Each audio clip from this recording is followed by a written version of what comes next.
Coming up next on Passion Struck. I was supposedly worth north of $20 million. I had a 7,500 square foot estate in Beverly Hills. I had all the accoutrements, and they were gone like that, just like that. And so, what value do they have? They don't. Everything in this world is transitory. The only thing that has true and lasting value are those things which can never be lost or taken.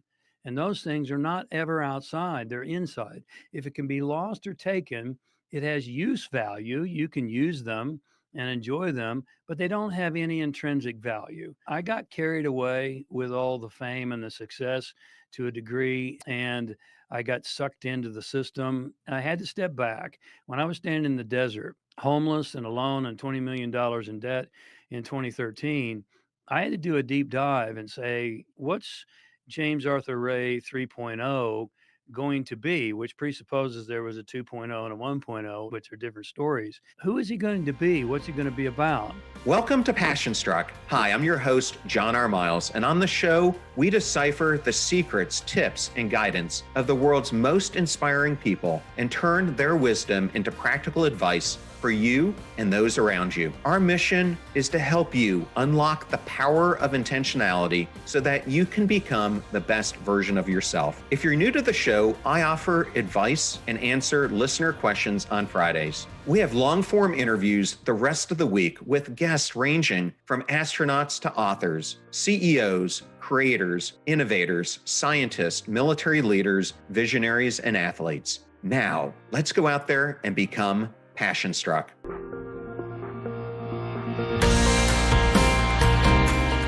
I am so excited today to have James Arthur and Bersabeh Ray on Passion Struck. Welcome to you both. Thanks, John. Thank It's you good to for be having here. us. Glad to be here.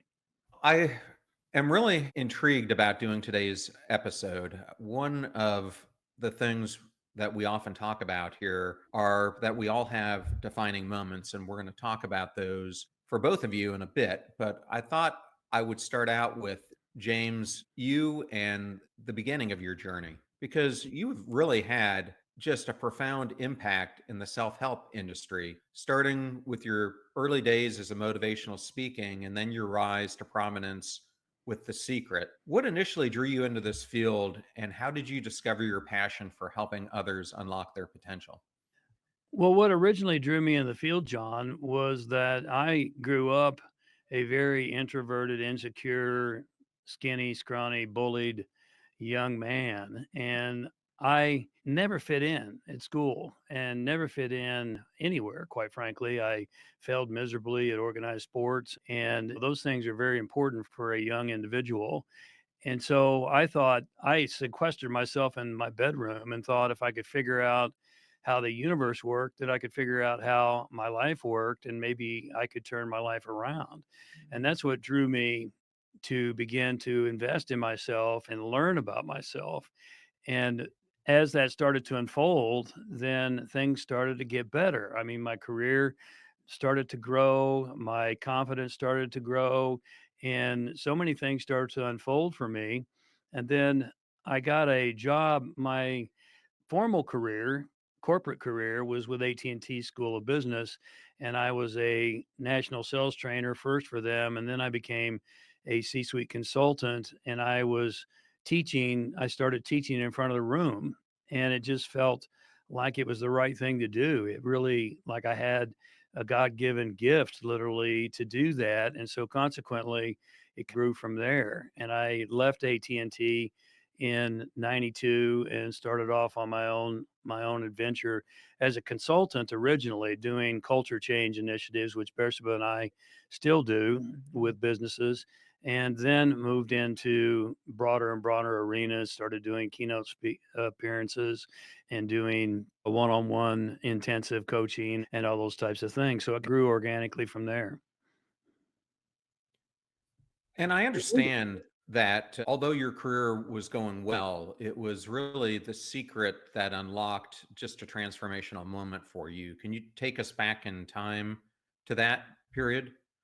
Sure. I was on vision sandwiches and faith cookies for decades. It took me 2 decades to become an overnight success, quite frankly, John, and it was arduous, it was difficult. As an Mm, entrepreneur, any of your viewers will know it's not an easy journey, and so, I struggled and I scraped and I was really fighting and working for a long time, and nothing seemed to be coming through, and then I was part of a mastermind group that I was a founder of at the time, and a producer decided to come to one of our meetings and do some filming. She had a vision for a documentary, which ended up being The Secret, and talked about the law of attraction. Now, the law of attraction was just a very small portion of everything that I taught and talked about. I really built my legs in business and consulting work and those kinds of things.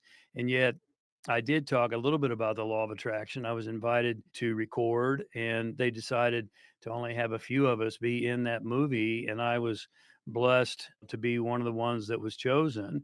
And from there, everything really blew up in a good way for me. I was on Larry King numerous times, on numerous times, Today Show once a month for multiple months running, and Good Morning America. Everyone wanted a piece of me.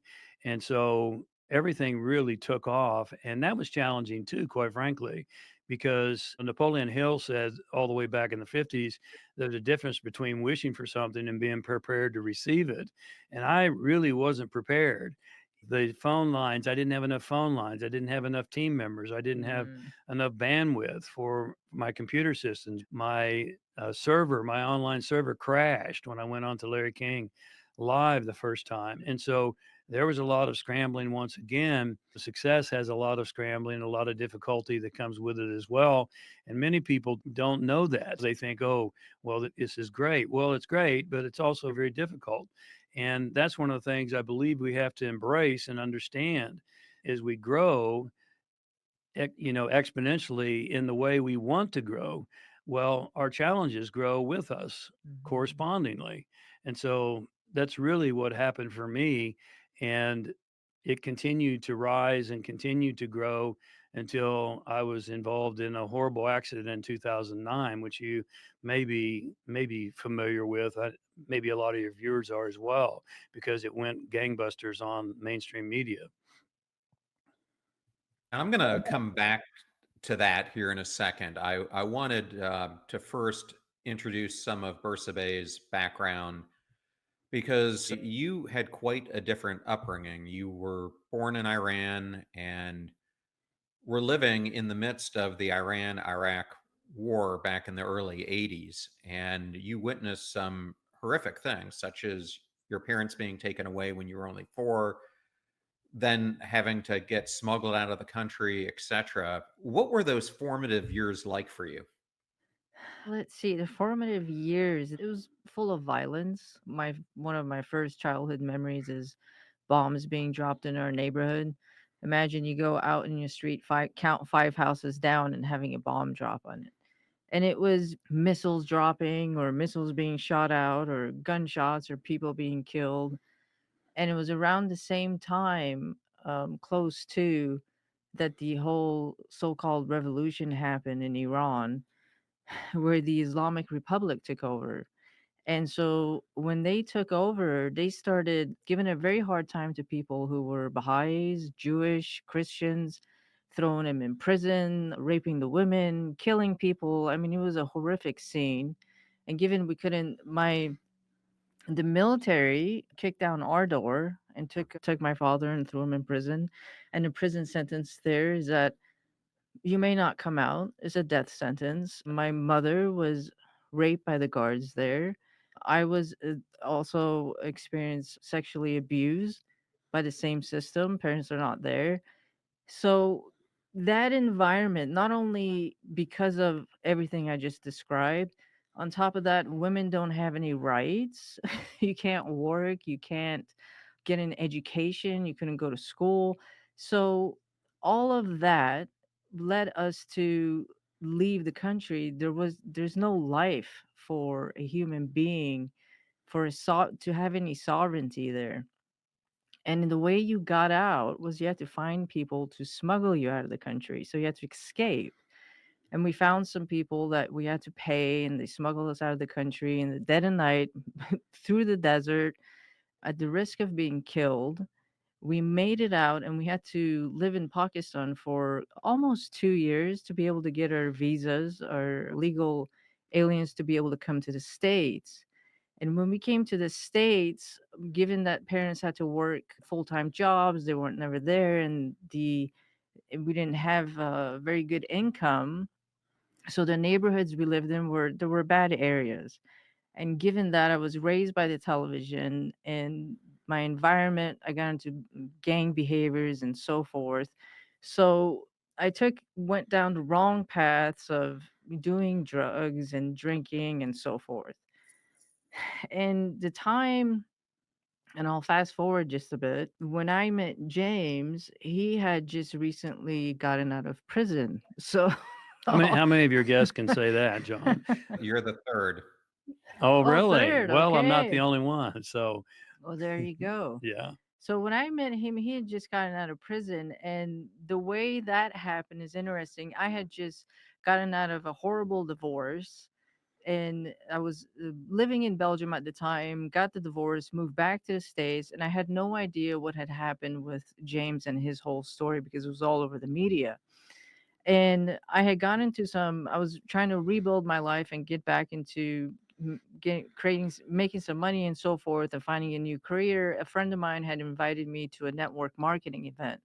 I went to one meeting one time, and at that meeting they said we're going to have a special guest speaker from The Secret. They didn't say who, but I thought, oh, that's interesting, because I had watched it, and I there's a story behind that too. I'll tell you in a minute.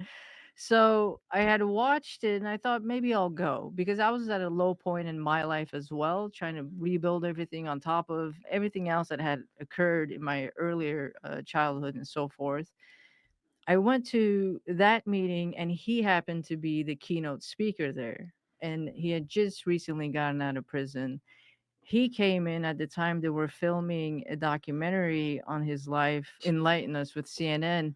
So they come in, and he comes in, he's got this long hair and a goatee, and I did not recognize him. I was looking at him, I thought he wasn't in The Secret. Who's that guy? And I was looking at him, and he turned and looked and smiled, and I was like, "Oh, it's the genie guy. Your wish is my command." She recognized the smile, I nothing recognize else. the smile. So he got up on stage, and I'll let him tell his story, but he told his story. And given where my background is, John, I listened to his story, and later that night I went and Googled him, which you don't want to do. Google's not my friend. Sure. I went and Googled him, and the story didn't match the person that I saw on stage. Because when you meet someone in person, you can feel that person's presence. And that presence didn't match what I was reading online, because they make him look like a villain or a cult leader and so forth. He's been called so many different names. And given because of where I grew up with the idea that, hey, your government is not your friend. They're not for you. The people are for each other, and authority normally in they don't have your best interests at heart. And for that reason, I started working for him. I reached out to him and started working for him at first, and going to Without pay, by the way, because I was $20 million in debt and homeless. well, maybe I'll So, let you tell that so story. yeah, I wasn't a real attractive prospect when she met me. And by the way, we weren't a couple initially either, but she worked with me Mhm. for 3 years before we started to get romantically involved. We have our 5-year wedding anniversary next month, which we've been together 13 years though. And so she said, I want to help, I want to work with you. And I said, well, here's the situation. Basically, I was $20 million in debt. I was homeless. I'd just gotten out of prison. I was in horrible physical condition, John, and I was alone. I obviously wasn't with Bersabeh yet, and I was sleeping on mom's couch. So not a real attractive prospect. And it's funny because we've done a lot of podcasts, and some of them are about relationships. Mm. And we've had relationship specialists say to Bersabeh, well, I tell women, don't go for that Yeah, guy. that's not the guy. But she saw something in me that I really didn't see in myself at the time. I was really broken and I was really Mhm. angry. I had been on the brunt end of the weaponization of the legal system, which we're seeing happening in our world now today. And so consequently, I really wanted nothing to do with the industry that I had come from because they were the most hateful, quite frankly. The spiritual people, so called spiritual people, so called personal development people, were the most hateful, most attacking, most non accepting group of people, all kinds of horrific comments and stabbing in the back. And Mm. everyone that I knew and wanted to share the stage with me or wanted to joint venture with me, you would know the names. You could quote the names, and I won't, but none of them even sent me a text message to say how you doing or any of those things, which is very telling.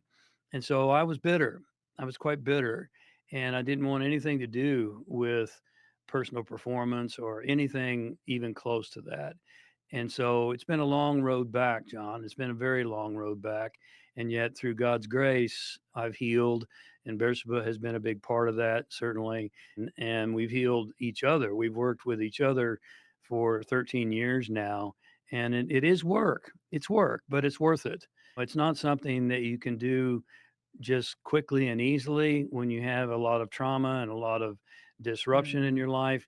But two things I really learned through my whole situation, two primary things.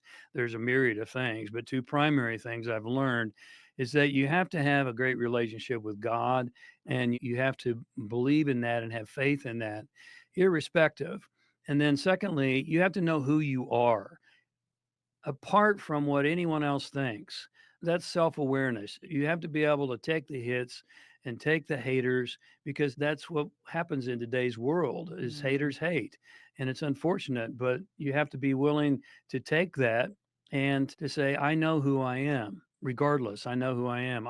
Just say this and then I'll throw it back to you, John. But when I decided to finally come back and start working in leadership and performance, then I told my mom, and she said, son, why would God rest her soul? She's gone now. But she said, why would you do that? After all you've been through, they're going to come at you and they're Mm. going to hate on you and they're going to attack you. And I said, I know. And I just was quiet. And she said, so why do you want to do it? And I didn't answer. And she said, I know why. You don't have a choice, do you? And I said, no, I really don't. Obviously, we always have a choice, but I feel like God has a plan for all of us, and that to the degree we're going to live a fulfilling life and a meaningful life, we have to follow that plan, no matter how hard it is. Well, thank you both for sharing that. And for the audience who might not truly understand what we're talking about, in 2009, James was running a retreat that led to the death of, unfortunately, three participants and a number of others who were injured. And coming out of that, spent a couple years in prison as you were waiting for the trial and everything else to happen. At that point, when this did happen, I mean, we look at people today, whether it's Tony Robbins, Mel Robbins, Jay Shetty, I could name more, and we see them on all these shows, everyone wanting them. And that's exactly where you were. You were traveling 200 days a year, giving talks. You were wanted everywhere. You had, if I my numbers are correct, like seven houses that time. The primary one being in Beverly Hills, like a 7,500 square foot mansion. Another one in Nevada. Another one in Hawaii. And you seem at that point to have it all. But I want to ask, now that you've gone through this, and you've had to over digest some of the most difficult truths about yourself, how did those realization shape your view of who that person was at that time versus who you are today? It's a really great question, John. I feel like I'm a better man today. I'm certainly I do my best to be a great husband and to be the best human being I can possibly be. My intentions were always good. My methods were not always the best in retrospect, and I got carried away by what I'll call socialized mind. How we're conditioned in our world is that all the whatever names you named, and I was one of them, is that they're so hugely successful. Well, let me tell you something. I was supposedly worth north of $20 million. I had a 7,500 square foot estate in Beverly Hills. I had all the accoutrements, and they were gone like that, just like that. And so, what value do they have? They don't. They don't. Everything in this world is transitory. The only thing that has true and lasting value are those things which can never be lost or taken. And those things are not ever outside, they're inside. If it can be lost or taken, it has use value. You can use them and enjoy them, but they don't have any intrinsic value. And so I got carried away with all the fame and the success to a degree, and I got sucked into the system, and I had to step back. When I was standing in the desert, homeless and alone and $20 million in debt in 2013, I had to do a deep dive and say, what's James Arthur Ray 3.0 going to be, which presupposes there was a 2.0 and a 1.0, which are different stories. But who is he going to be? What's he going to be about? Mhm. And I reflected back on my study of the great philosophers, and this is without exception. You look at Plato or Socrates or Seneca or Plotinus, name the name, not one of them, without exception, not one of them taught us how to make a lot of money. None of them told us to make a lot of money. They told us to live moral and virtuous and principled lives. And so that became my center. That became my focus. And I decided that's who I'm going to be. And if it brings worldly success, then that's up to God. That's not up to me. If it doesn't, then it doesn't. But I can lay my head down every single night and know that I've done my very best to do what God has sent me here to do, and that I've lived a moral life and a principled life and a virtuous life to the very best of my ability. Not to say I don't ever fall off. Of course, we all stumble, and yet you get back up and you keep going. And that's my real focus now today. It's not about the fame and the fortune and the recognition and all those kinds of things. I ask a lot of our clients frequently, if you could do it, and let me back up. A lot of people, particularly in younger generations, say, I want to make an impact. How many times have we heard that? I want to make a difference. And so I would ask the question, if you could make an impact, if you could truly make a difference in the world, but you got no recognition, no one knew who you were, you got no fame, you got no glamour, you got no big money, but you knew you were doing God's will, would you do it? Most people shy away from that. Mhm. And so they really don't want to make a difference. What they want is to make a difference for themselves. And that's a very self centric kind of approach. It's not an approach that wants to make a difference in other people's lives. It's an approach that I want to make a difference in my pocketbook, or I want to make a difference in my life.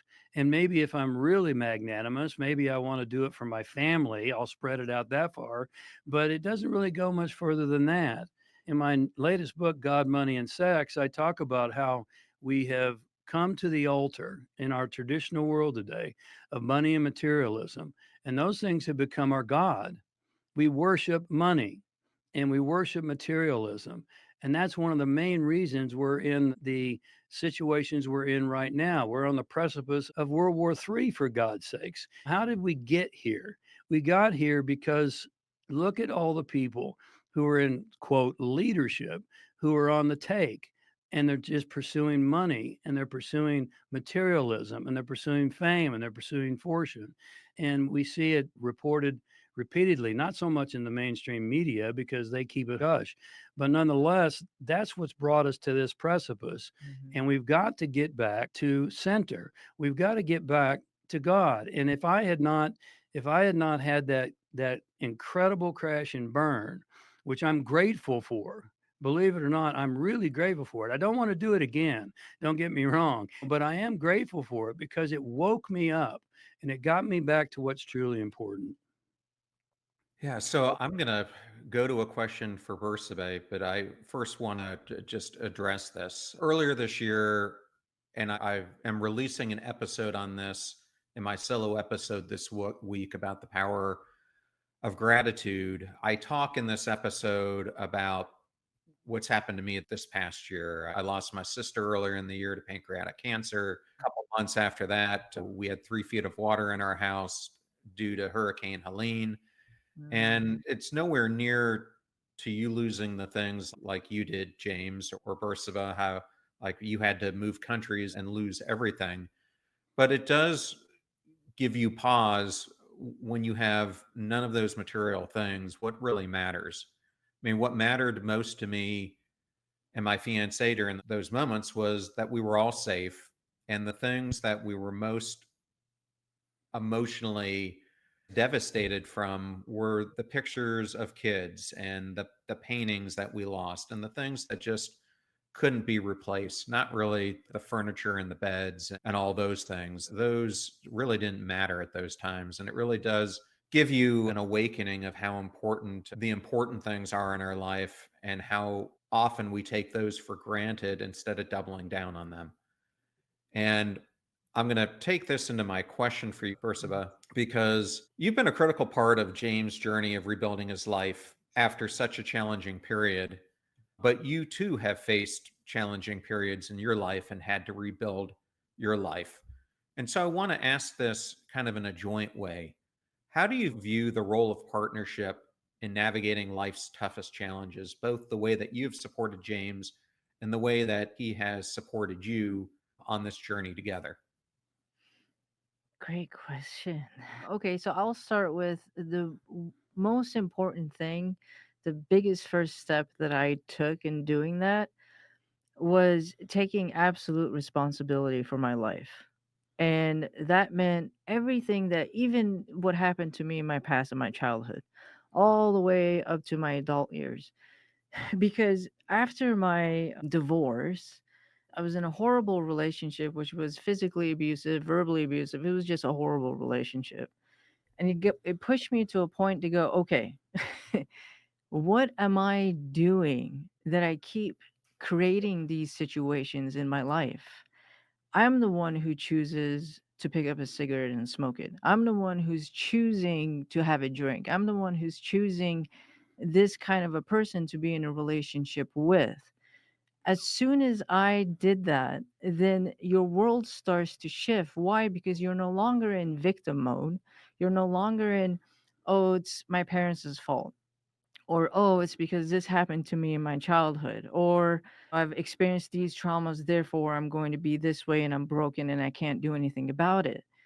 But the minute you take responsibility, you sit in the driver's seat. And when I started working with James and being around him, one of the things that drove me, one was because I saw the injustice that was done in during his court cases and his trial and so forth, and the fact that 3 people died is a big deal. I mean, he has to live with that for the rest of his life. Imagine going into a retreat and you're wanting to help individuals and they end up dying on your watch. It's the exact opposite of what you were trying to do for them. Those things that drove me to work with him to help him. And also, wanted to start being around individuals that look at life from a perspective of, I want to do better. I want to live in the image that God created me in. I want to live the purpose in which I was created for. So I'm not going to allow my past to dictate what my future is going to be or what I came in this world with.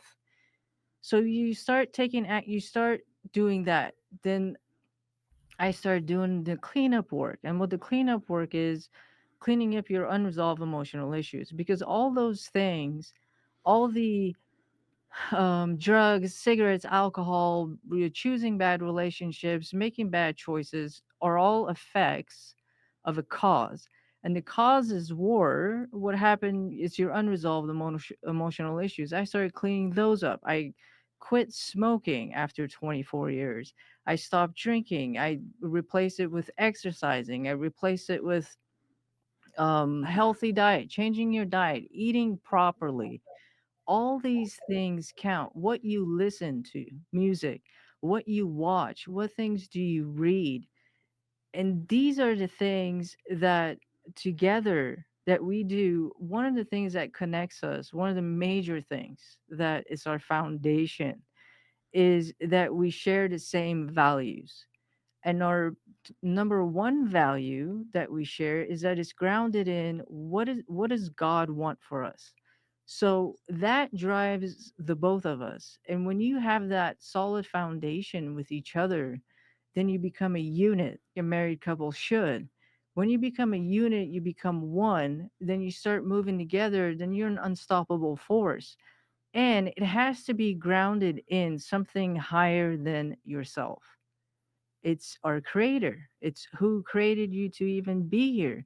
Because when you make it about you and about your own successes of what this life is supposed to be and my material gains or whatever it is, that's when everything goes down the drain and it loses its meaning and purpose. That's our ultimate purpose. And I think that's our greatest foundation that we share together.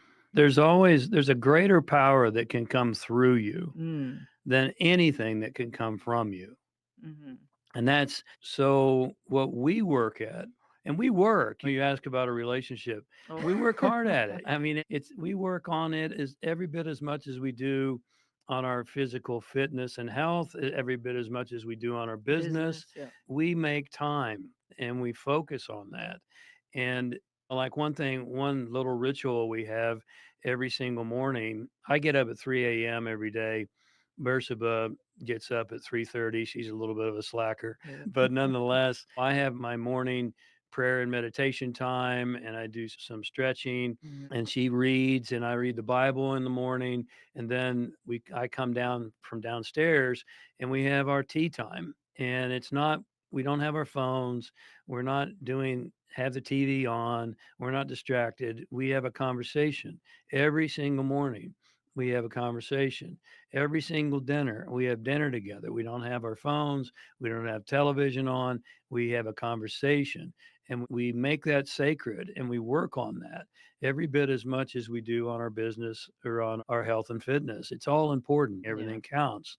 And when you do become that unit that she spoke of, then you are unstoppable because God is coming through you and it doesn't have to come from you. And hopefully that makes sense to you. And it definitely does. And it reminds me of something that you write in the preface of your book. Everything happens for a reason. The hardest part is waiting for that reason to present itself. That's right. And I remember talking to one of the other guests who went to incarceration, and he told me, and he's now a youth minister and has completely rebuilt his life. And in my own book, I use him at the end of the book to really profile how someone can go from being at the top to the absolute bottom and rebuild themselves. And one thing I remember him telling me is that the greatest gift that he was given was the ability to rebuild his life brick by brick, because he now had the awareness, being able to look back on his past self, look forward to the future self he wanted to create, how he wanted to serve humanity, and how he would rebuild his life to do so in a more intentional way. Does that ring bells for you two as well? It definitely does. When you hit rock bottom, it's a gift. It's a gift wrapped in pain and a Yes. gift wrapped in difficulty, but it's a gift because when you hit rock bottom, you finally are standing on a firm foundation from which to grow. And I had 7 foreclosures, which begs the question, why the heck did I have 7 properties? I mean, I had justified it all in my mind, and it sure seemed right at the time. But I had all these things that got wiped off, and my my $10 million Inc. 500 company got destroyed. It went away. It took me 20 years to build it, and it was gone like that.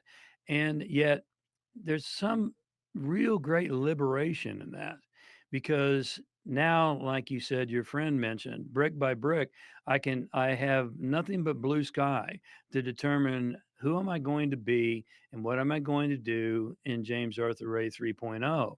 And one of those things obviously includes Bersabeh.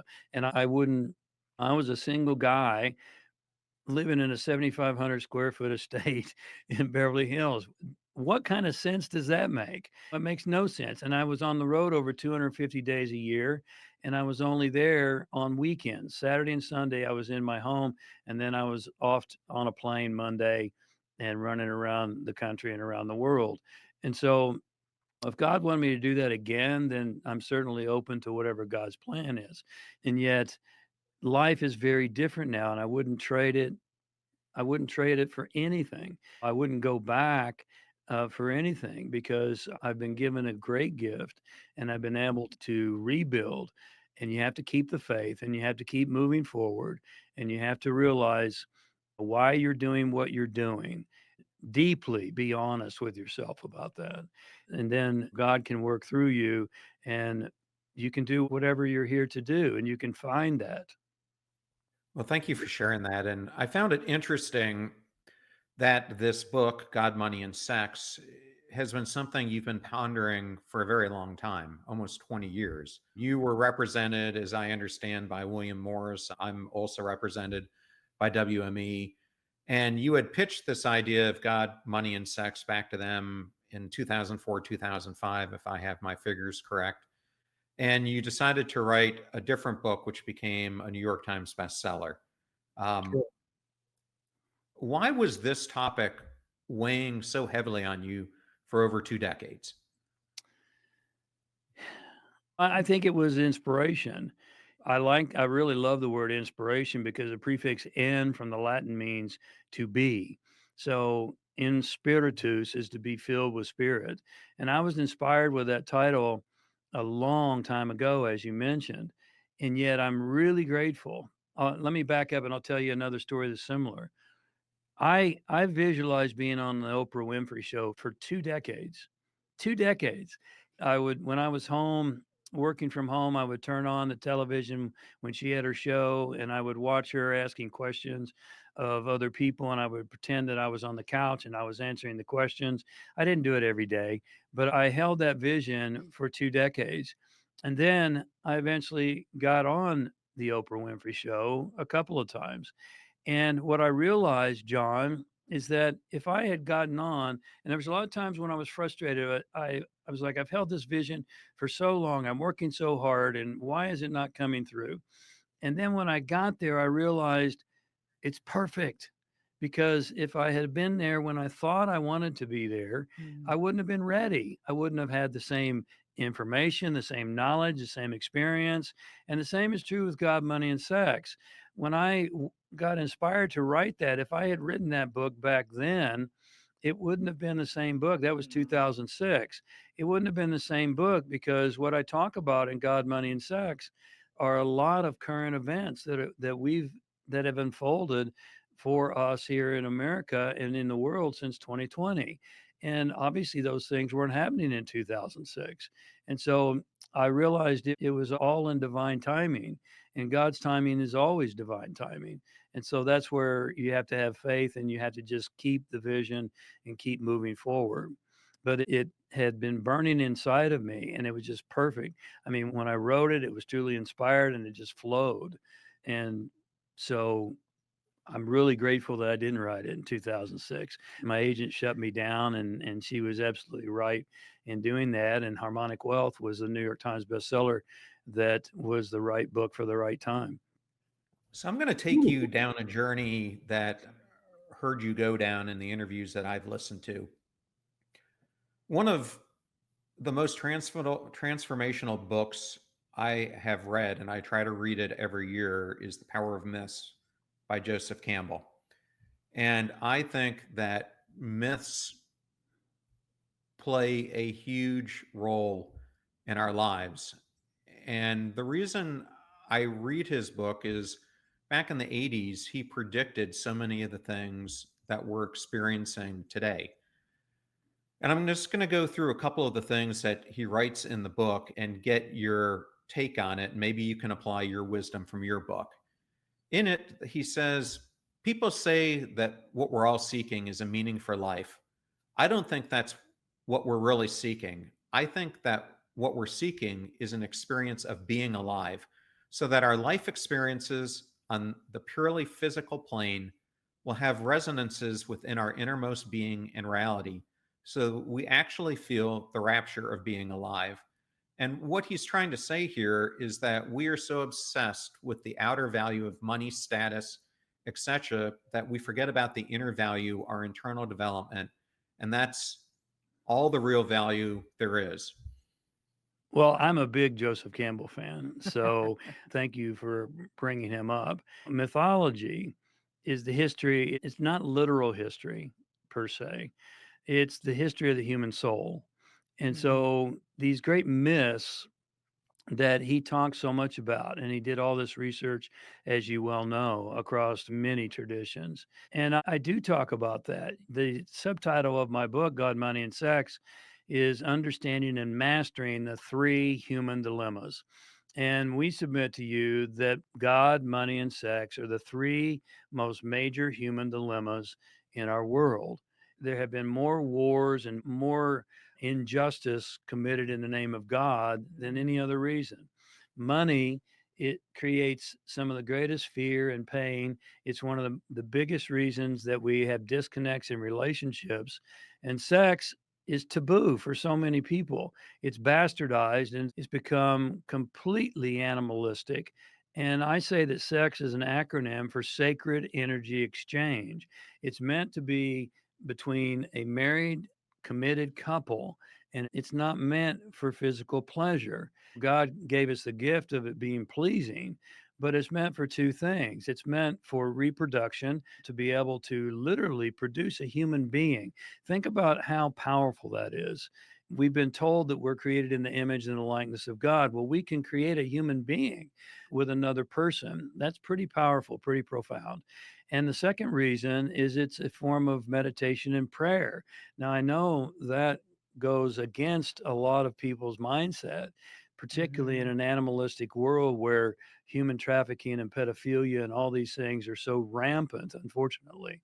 And yet, that's what that sacred act is meant for. And so we have totally missed the mark with these three human dilemmas.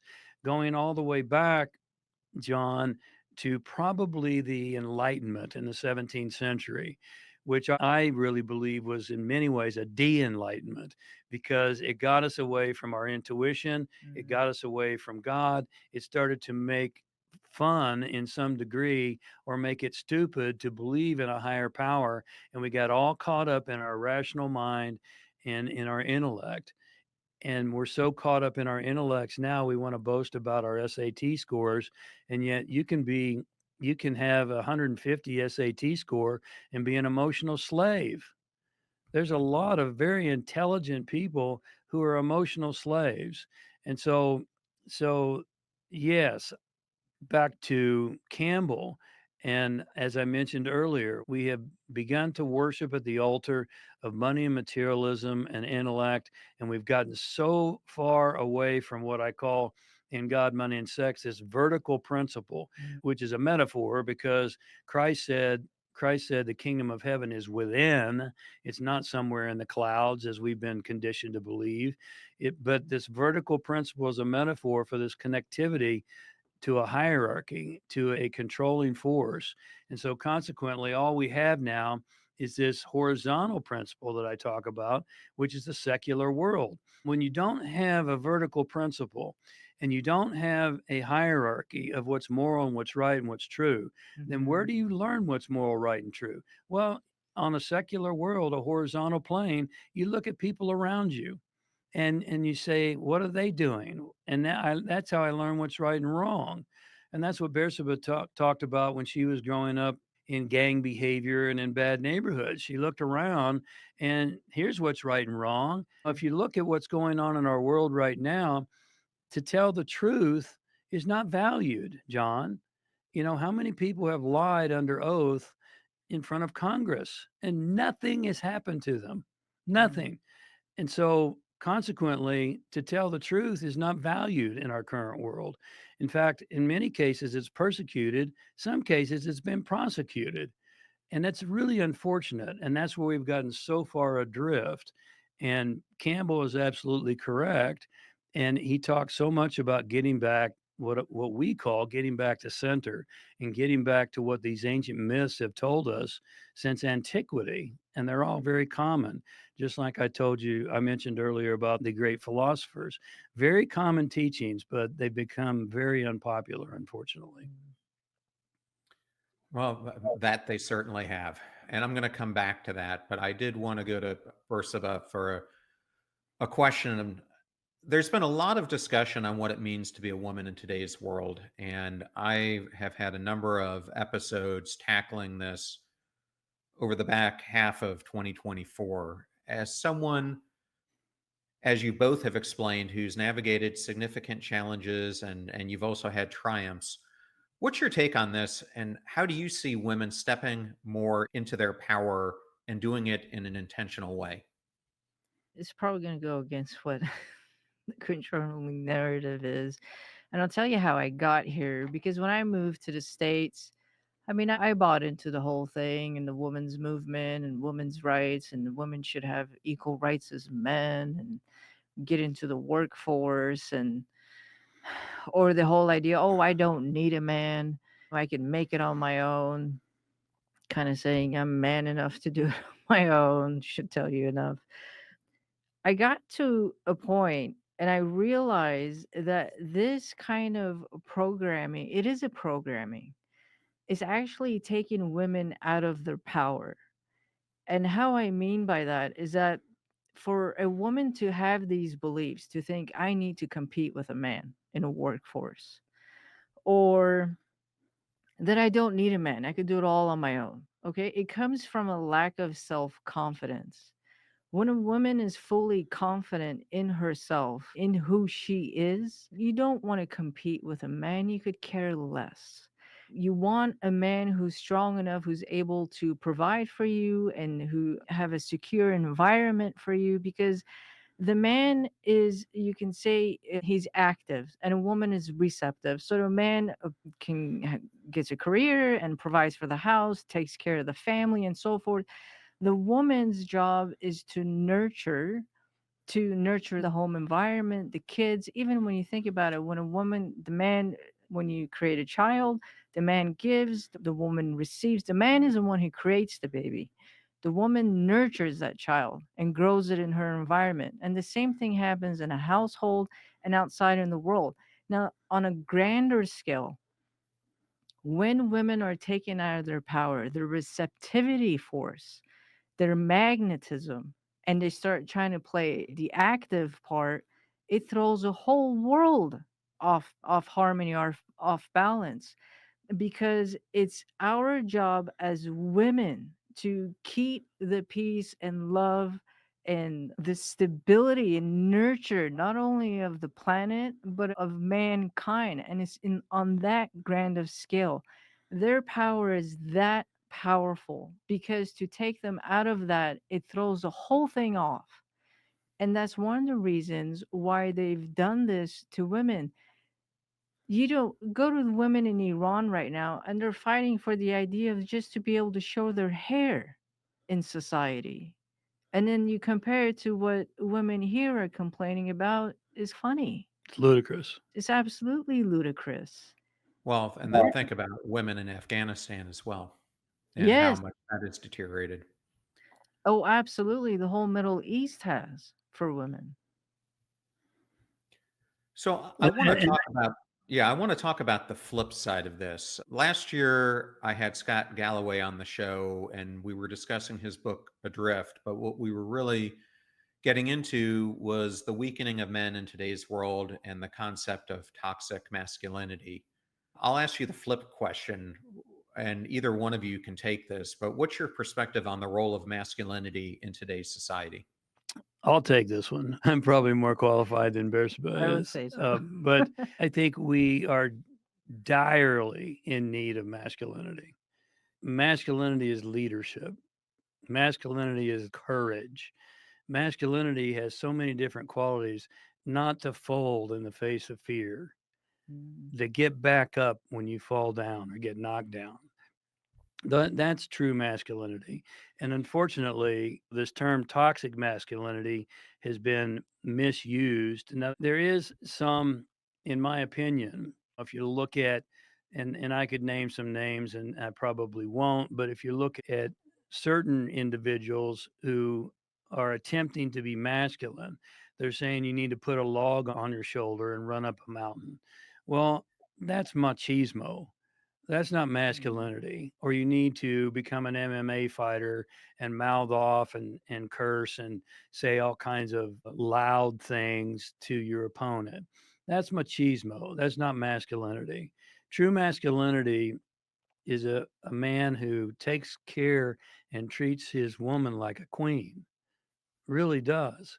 And he look people in the eye, look people in the eye when you talk to them. And that seems so simple.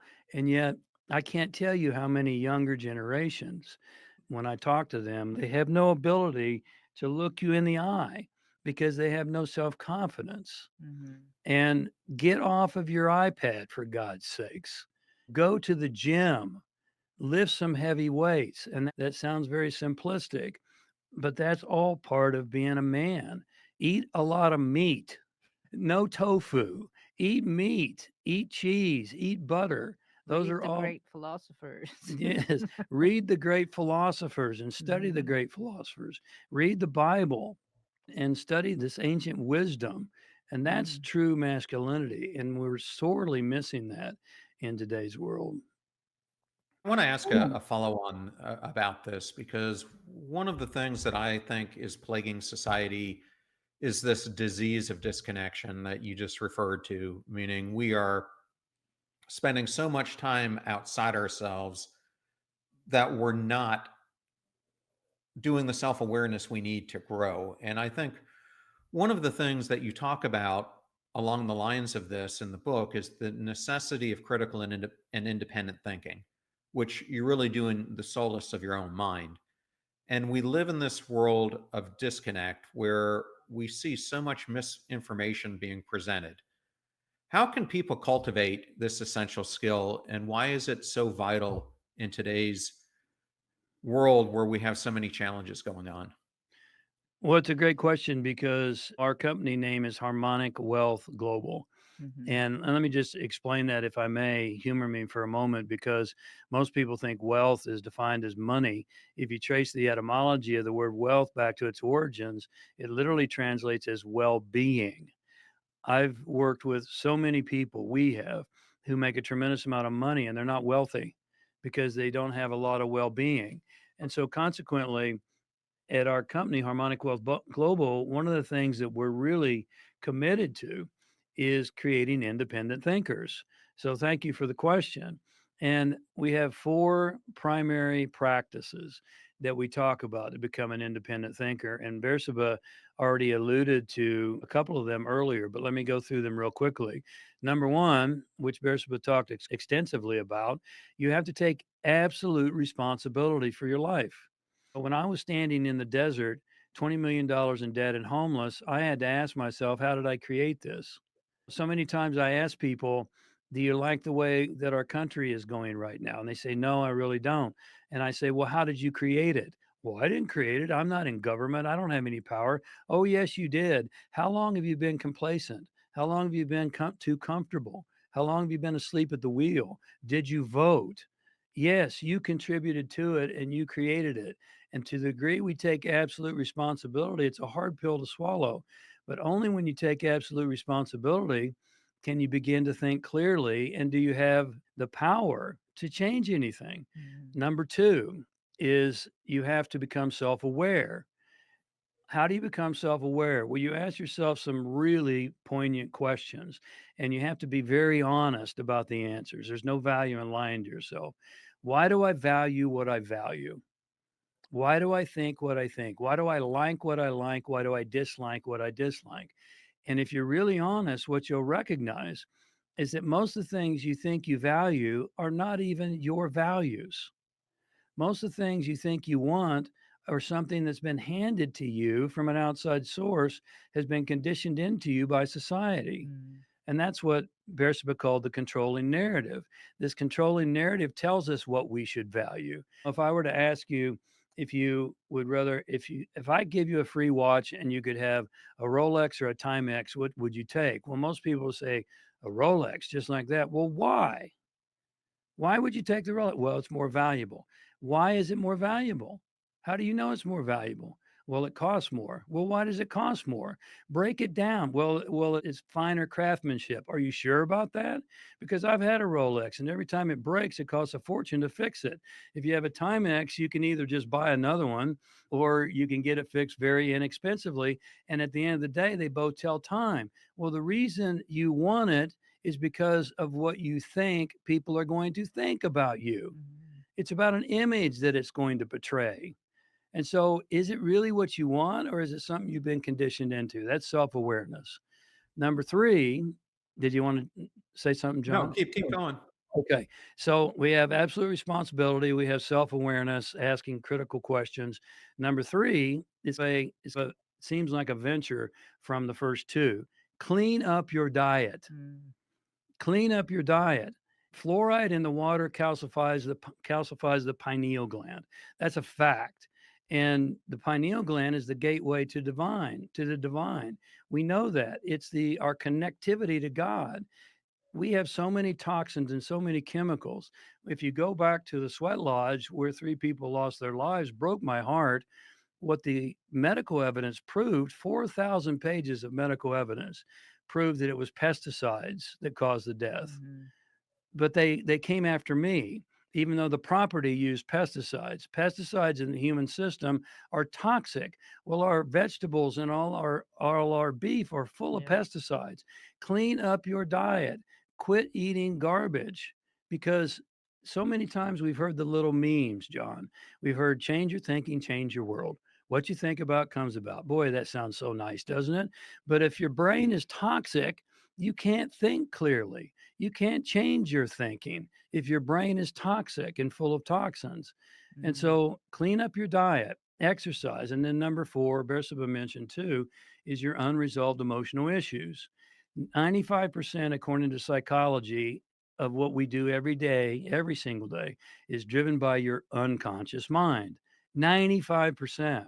So that means you're operating on 5% of your cognitive capacity, your conscious mind, every single day. 95% is driven completely out of your awareness.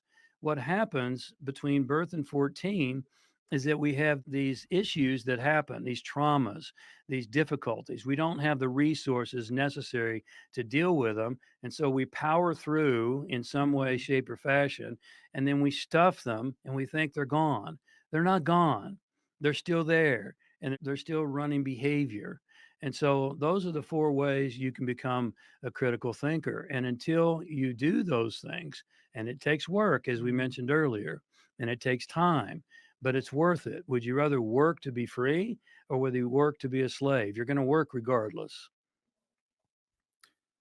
Well, thank you for those. And I just have to say, I try to do everything that you talk about. One of the things I incorporated from my fiance is for really about the past 5 years, I do a daily detox. We both put drops in our water and drink it throughout the day. And I can't tell you how much better I have felt when I do that detox and have eliminated using fluoride toothpaste. We only use bottled water. We test all the water that we drink, etc., to make sure that we're trying to eliminate as many toxins as we can, air filters throughout the house, etc. So I truly believe in what you're saying. Well, RFK Jr. says he's going to clean house. So hopefully, when he gets into the health organization, he'll be able to do that. Yes. Well, even if we just adopted some of the things that they do in Europe and don't let so Yeah. many of the money driven decisions impact our food supply and other things, it would have such a profound effect. I Absolutely. remember my family, like many's, has been deeply affected by cancer. And I talked to my fiance, who's in the medical profession, about this all the time. And we've talked to experts who tell us that we have cures for all these cancers, but the pharmaceutical companies don't want them to come out because it would take away so much of their revenue stream. And to me, it's just one thing that truly gets under my skin, where we're having so many people suffer because we're trying to keep industries going instead of making people's lives better. But Sure. It's True. we evil. could do a whole podcast on that. Yes, we Yes, could. yes, we could. It's truly evil what they're doing. Well, one of the last things I wanted to talk to you about, because I thought it was is really an interesting point, is that what we're going through today isn't a political set of challenges, but a spiritual set of challenges. And I would just hope you could go a little bit deeper about that. I'd love to. Do you want to take that? Or you Sure. want me The to take it? spiritual war that we're The it might spiritual be a war. whole nother podcast for this, but Yeah, there's a whole podcast there too. well, if we look around and it's been more in our faces forefront since I believe 2020, even though it's been going on way longer than that, but more people became awake in 2020. The ones that were supposed to wake up woke up, and there's still some that are still asleep. And if you look nowadays, given that we're almost on the verge of World War III and all the wars that are going on, to look around and what you just mentioned about the pharmaceuticals and the food industry here in the United States, it's how can you not believe in God now? How can you not see that there's actual evil forces in this world? They are literally trying to kill us. I mean, that is just a fact. I mean, you yourself just said you have family that's been battling with cancer and we have the cure for it, but we're not going to give it to the people. Why? Because we can't make money off of it. And we're going to give vaccines to people that we want to depopulate. I'm sorry, how are you going to do that? How are you going to bring the population down to what is it? What did he say? A million? 2 billion. 2 billion people. From 8 billion people on the planet, you're going to bring it down to 2 billion. And how are you going to do that exactly? I mean, people need to start asking these questions. And we were on a podcast, I believe it was yesterday, where we're talking to someone who's in the UK.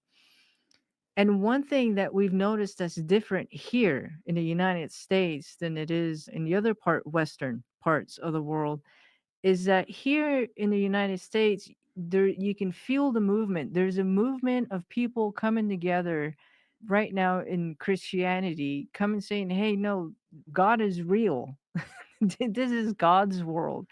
And there's a stronger faith and a stronger connection with people with each other in grounded in that. And I asked him, I said, "Do you feel that people in UK have this connection?"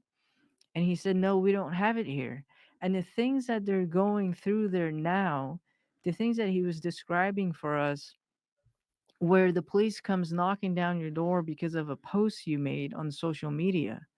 It sounded to me like things that you would be afraid of if I was living in Iran, which is just it's madness when you think about it. And the other with America, it is so multicultural. It is the most colorful, united piece of land that people live on.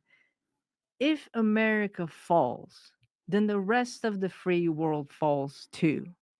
And one thing that's kept us grounded and together still is that people came together in their belief in God.